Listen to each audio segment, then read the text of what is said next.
Simple harmonic motion में उसके लिए हम कंसिडर कर लेते हैं कि लेट हमारे पास एक लाइट स्ट्रिंग है और उसके साथ हमने एक बॉब अटैच जिसका मैस m है वो हमने अटैच किया है। उसके एक दूसरा एंड जो है वो हमने एक स्पोर्ट के साथ अटैच कर दिया। हमारे पास ये जो स्ट्रिंग है इसकी हम लेंथ जो है वो L ले लेते हैं और इस बॉब का जो है वो मैस हम कंसिडर कर लेते हैं m। जब ये स्टेशनरी हालत में था तो इस पोजीशन को हम नाम दे देते हैं, इसकी जो थी मीन पोजीशन, मीन पोजीशन ओ का नाम ले लेते हैं इसको। जब ये मेन पोजीशन पे था तो इस पर कोई भी फोर्स जो है वो अमल नहीं थी कर रही। नेट फोर्स जो है वो कितनी थी, 0 थी। नेट फोर्स 0 कैसे थी, क्योंकि अगर इस पेंडुलम पे कोई फोर्स एक्ट कर रही हो तो जाहिर है इसने यहाँ से मूव करना था, तो मूव नहीं कर रहा, इट मीन्स दैट इसकी नेट फोर्स जो है वो 0। नेट फोर्स 0 कैसे, क्योंकि इसके मैस की वजह से इसका जो वेट है W बराबर mg वो वर्टिकली डाउनवर्ड डायरेक्शन में, और हमने यहाँ पर एक स्ट्रिंग इस्तेमाल किया है।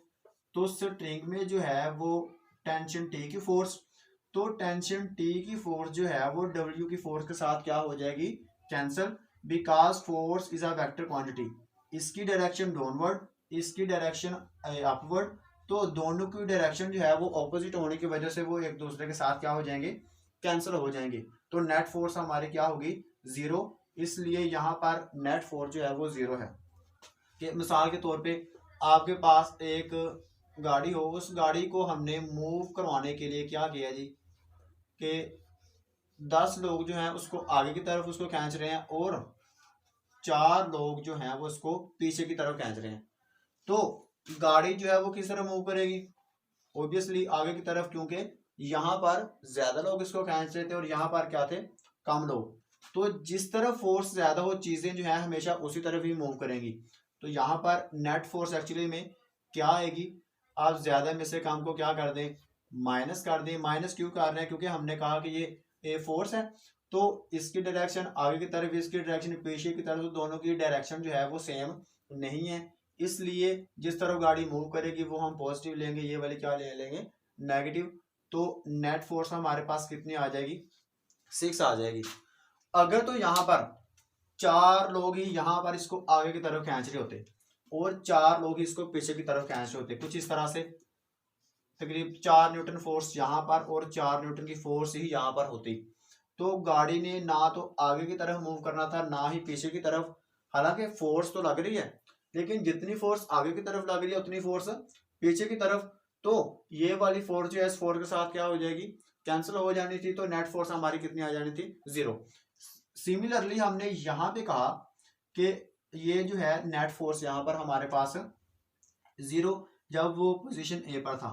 अब हमने इसको क्या किया जी, इस पोजीशन ए ओ से इसको हटा के एक न्यू पोजीशन ए पर इसको ला के छोड़ दिया। इसको क्या कहते हैं, ये हमारे पास पोजीशन जो है वो है ए पोजीशन। तो जैसे ही हम इसको पोजीशन ए पर ला के छोड़ेंगे तो ये पेंडुलम जो है वो पॉइंट ओ की तरफ रोटेट करना शुरू कर देगा। पॉइंट ओ पर आके इनर्शिया की वजह से वो स्टॉप नहीं होगा, बल्कि एक दूसरे पॉइंट बी पर वो चला जाएगा, पॉइंट बी, इसको नाम दे लेते हैं। तो जब वो पॉइंट बी पर आएगा और दोबारा कुछ देर के लिए वो रुकेगा और दोबारा पॉइंट ओ की तरफ जाना चाहिए शुरू कर देगा, और पॉइंट ओ पर जो है इनर्शिया की वजह से अगेन वो स्टॉप नहीं होगा और पॉइंट ए की तरफ चला जाएगा, और कुछ देर जो है वो पॉइंट ए और बी के दौरान जो है वो वाइब्रेट करना शुरू कर देगा। तो एक्चुअली में कौन सी फोर्स जो है वो इस पेंडुलम को पॉइंट ए से बी तक और पॉइंट बी से दोबारा ए के दरमियान में इसको वाइब्रेट करवा रही है, वो फोर्स जो है वो हमारे पास यहाँ पे रिस्टोरिंग फोर्स का काम करेगी। जैसा हमने पहले टॉपिक में पढ़ा था कि रिस्टोरिंग फोर्स जो है वो वहां पर स्प्रिंग थी, तो यहाँ पर रिस्टोरिंग फोर्स वो कौन सी फोर्स है यहाँ पर काम कर रही होगी। तो जैसे ही हमने इसको पॉइंट ए पर लाके छोड़ा था, हमने इसको पॉइंट ए पर लेके आएंगे तो पॉइंट ए के ऊपर इसका वेट जो है वो तो वर्टिकली डाउनवर्ड डायरेक्शन में होगा, और क्योंकि यहाँ पर हमारे पास स्ट्रिंग है तो स्ट्रिंग में कौन सी फोर्स, टेंशन की फोर्स। तो वेट और टेंशन की फोर्स जो है वो दोनों एक ही लाइन में वाक़या नहीं है, इसलिए ये वेट जो है वो टी के साथ कैंसिल नहीं होगा। तो हम क्या करेंगे, अपने इस वेट के दो कंपोनेंट बना लेंगे, उसका एक्स कंपोनेंट और उसका वाई कंपोनेंट। तो अगर आप इसको कंपोनेंट में तहरीर करें तो हमारे पास एक कंपोनेंट ये आ जाएगा और दूसरा कंपोनेंट जो है वो कुछ इस डायरेक्शन में।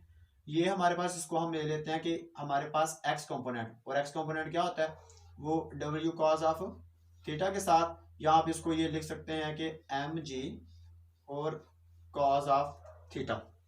और दूसरा हमारे पास ये कंपोनेंट जो है वो क्या होगा, वो m g sine of theta. तो जब हम इसके कंपोनेंट बना लेंगे तब हम इस वेट को जो है वो कंसीडर नहीं करेंगे, क्योंकि हमने इसके कंपोनेंट तहलील कर लिए, हमारे पास एक्स कंपोनेंट और वाई कंपोनेंट। तो अब इस सूरत में क्या होगा, अगर आप देखें तो ये पेंडुलम जो है वो ना तो इस डायरेक्शन में मूव कर रहा था, ना ही टी की डायरेक्शन में मूव कर रहा था। इसका मतलब क्या हुआ कि ये जो कंपोनेंट है x m g cos of theta, वो इस टी के साथ क्या हो जाएगा, कैंसिल हो जाएगा, और बाकी कौन सा बचेगा, अकेला m g sine of theta. तो पेंडुलम जो है वो m g sine of theta की वजह से पॉइंट ओ की तरफ जो है वो मूव करना शुरू करेगा। तो यहां पर हमारे पास नेट फोर्स क्या थी, जो नेट फोर्स है, net force on point A, point A पर हमारे पास एक्चुअली में तीन फोर्स लग रही थी, एक दो और ये तीसरी फोर्स जो है। पहली फोर्स हमारे पास थी m g cos of theta, दूसरी फोर्स हमारे पास टेंशन टी की, और तीसरी जो है वो m g sine of theta. क्योंकि हमने ये कहा कि पेंडुलम जो है वो ना तो m g cos of theta की तरफ वो मूव कर रहा है, ना ही टेंशन की तरफ वो मूव कर रहा है। इट मीन दूसरा ये, इसकी डायरेक्शन जो है वो डाउनवर्ड, इसकी डायरेक्शन कुछ अपवर्ड, और इन दोनों की डायरेक्शन जो है वो सेम नहीं है। अगर आप इसको पॉजिटिव ले लें तो ऑब्वियसली ये क्या हो जाएगी, नेगेटिव, और अगर आप इसको पॉजिटिव लेते हो तो फिर ये क्या हो जाएगी, वो नेगेटिव हो जाएगी। तो आपके पास क्या आ जाएगा here, m g cos of theta and tension की जो फोर्स है tension t are cancel with each other,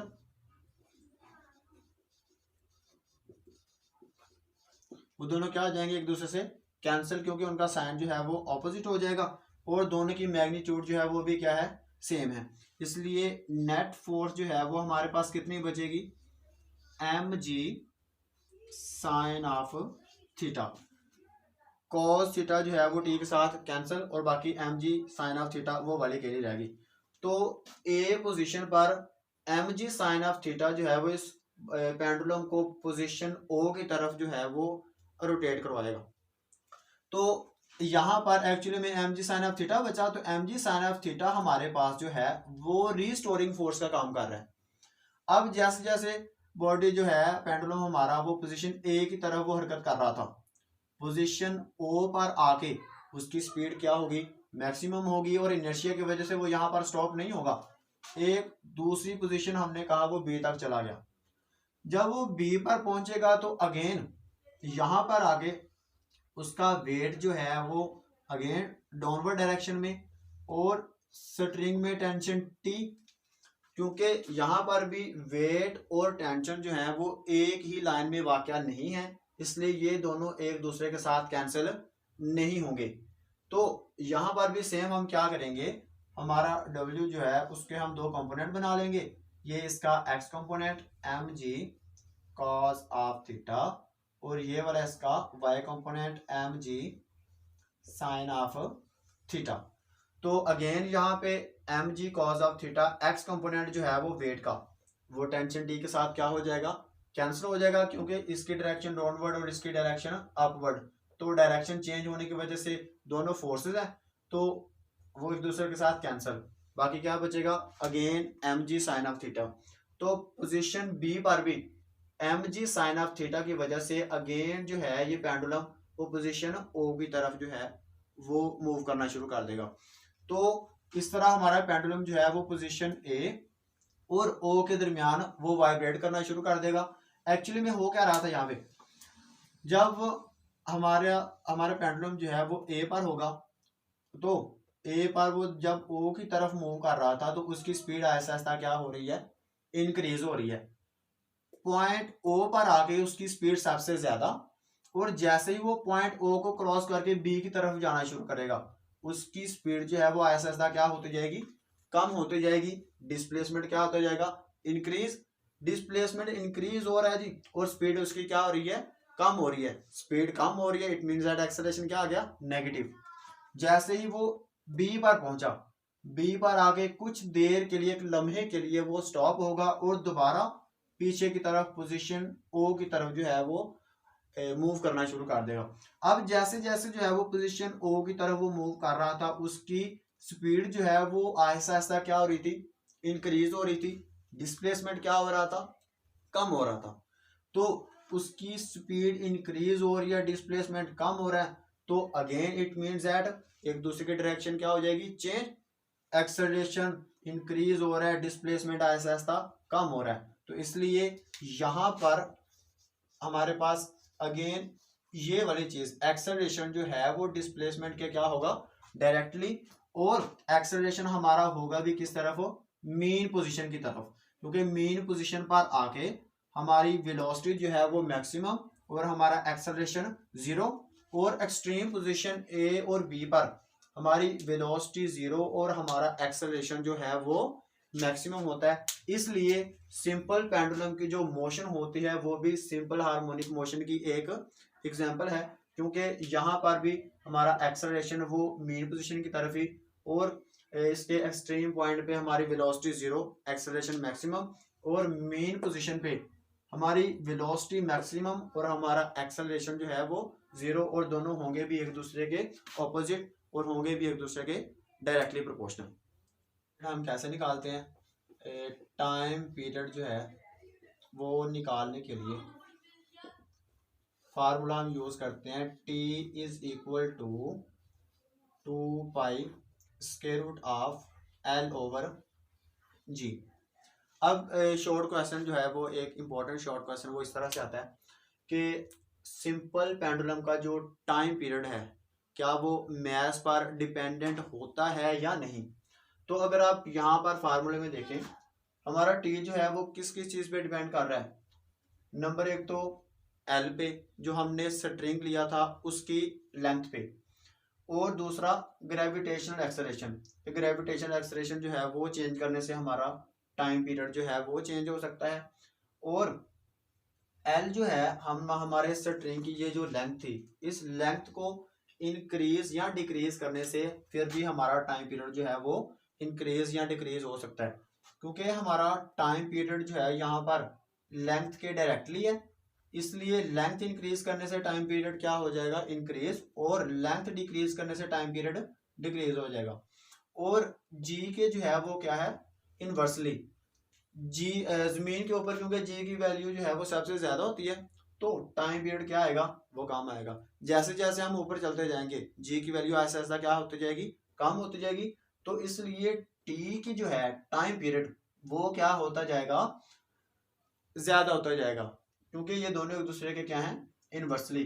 क्योंकि फार्मूले के अंदर कहीं पर भी मैथ का जिक्र नहीं है, इसलिए सिंपल पेंडुलम में मैथ आप कम कर लें या ज्यादा कर लें तो मैथ के कम या ज्यादा करने की वजह से हमारा टाइम पीरियड जो है वो चेंज नहीं होगा। तो अगर आपको ये शॉर्ट क्वेश्चन आता है कि सिंपल पेंडुलम का जो टाइम पीरियड है क्या वो मैथ पे डिपेंडेंट होता है, तो उसका आंसर आपने क्या लिखना है कि सिंपल पेंडुलम का जो टाइम पीरियड है वो लेंथ और ग्रेविटेशनल एक्सेलरेशन पर डिपेंडेंट होता है, मैथ पर डिपेंडेंट नहीं होता। इसलिए मैथ कम या ज्यादा करने से सिंपल पेंडुलम का जो टाइम पीरियड है वो कम या ज्यादा नहीं होगा, उसमें कोई भी कमी पेशी नहीं आएगी अगर आप मैथ कम या ज्यादा कर लेते हैं।